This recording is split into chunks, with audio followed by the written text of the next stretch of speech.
Hello, everyone. I'm AT Storm Track meteorologist Austin Haskins. After a pretty nice day on our Wednesday, other than a few isolated showers and storms in the afternoon, today's forecast is going to be very similar, but we're going to be entering an active stretch of weather here going forward. We're still going to maintain isolated to scattered shower and storm chances around all the way through early Saturday morning. Of course, the dangerous heat is going to be the big story for the weekend, and then more rain and thunderstorms still in the forecast as we see a bit of a pattern shift into next week. So we're going to take a look at three different higher resolution models here because the storm chances that we have, the data is all over the place on the timing, where it's going to happen, things like that. So we'll take you through the latest data this morning. So we'll start with the graph, and it's showing pretty much nothing throughout the day today. Sunshine and warm temperatures. And then by this evening, if you watch to the northwest, it does show a couple of storms rolling through the area between about 7 and 11 p.m. And then it's out of here. And then maybe a few more showers and storms by the time we get to sunrise Friday morning. Most of Friday afternoon would be quiet other than a few isolated showers and storms. And then potentially a line of storms developing near the Chippewa River around 9-10 p.m. Friday night, and then continuing to the east and northeast with potentially multiple waves of storms, mainly to the east of Highway 53 into Saturday morning, and then things quiet down by Saturday afternoon. Now let's go to the HRRR model. This one is showing a few isolated showers and storms this morning, and that has actually panned out so far. We're recording this just after 7 a.m., and there were a few showers and storms north and west of Rice Lake. Those would fizzle out at some point, and then we see a few more of those isolated showers and storms in the afternoon and early evening, just like we saw yesterday. Then into the overnight hours, maybe a few isolated showers and storms still lingering, but then we would be watching to the northwest for a complex of storms to roll in here after about 4 or 5 a.m. Friday morning, going all the way until about 10 o'clock Friday morning. And then things quiet down other than some isolated activity into the afternoon and evening. Now, this model doesn't really go past about 10 or 11 p.m. Friday night, but it's not really showing much up to that point. So that would suggest that that lid in the atmosphere will hold and any storms likely will stay farther to the north. Now let's take a look at the North American model. This one, in a sense, from what I've seen, it's kind of splitting the difference of the two a little bit that we just showed you. So you have a few of those isolated showers and storms around throughout the day today, and then a little bit of activity even into tonight. And then we see that developing chance for those complexes of storms into tomorrow morning. And then we're mostly quiet with isolated activity into the afternoon and evening. But this one actually keeps any storms Friday night closer to Duluth, Highway 2, and then stretching back over towards Phillips and Rhinelanders. So again, there is a lot of question marks on exactly how this plays out. And the biggest things is the boundary. It's a warm front / stationary boundary. So wherever that sets up, if that lid in the atmosphere holds or it breaks, that's where we're going to see storms develop. And this is where, if we do see storms develop, strong to severe storms are in the forecast and could be possible, and some heavy rainfall as well. So we have a risk for severe weather each of the next 3 days. It is still a level 1 risk for today, mostly this evening into the overnight hours. For tomorrow, it is a level 2 risk still. This will mostly be for any activity Friday night if we see any development. And then on Saturday, they have a level 1 risk, mainly north and east of a line from Osceola to about Bloomer to near Marshfield. And that would be for any activity that could be lingering around early Saturday morning.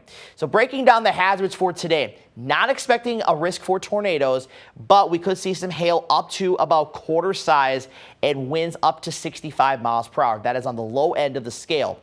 For tomorrow, isolated tornadoes are possible, or at least 1 or 2, I should say. Winds and hail are in the medium category. We could see hail up to golf ball size and winds that could be up to 70, maybe an isolated gust to 75 miles per hour. And that's where you have that hatched area here you see, indicating winds that could be 75 miles per hour or even higher than that. So again, the threats are pretty conditional with this, so it's something that we're just going to need to monitor very closely. Just have a way to get those weather alerts should any warnings be issued.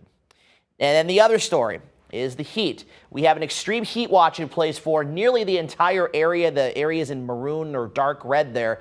Now, Jackson, Clark, and Taylor counties, as of now, you're not under the watch, but I do think you could be under an advisory at least as we head into the weekend. They're probably not going to upgrade this to either the advisory or warning till probably sometime tomorrow or maybe as early or as late as Saturday morning. So something to kind of keep in mind there. So looking at the dew point feels like and temperature forecast, this is off the European model. So again, this just kind of gives you an idea.